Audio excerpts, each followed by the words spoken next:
Hey everyone, it's Julie. Hope everyone's having a great day today.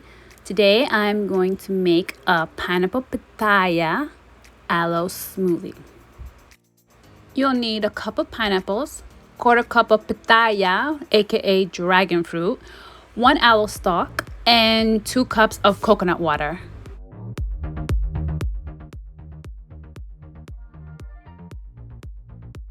Don't forget to subscribe, like it, share it, comment, love it.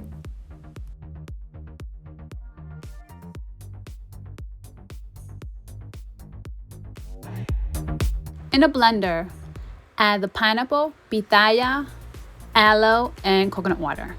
Blend until smooth. If the smoothie is too thick, please feel free to add more coconut water.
Serve and enjoy.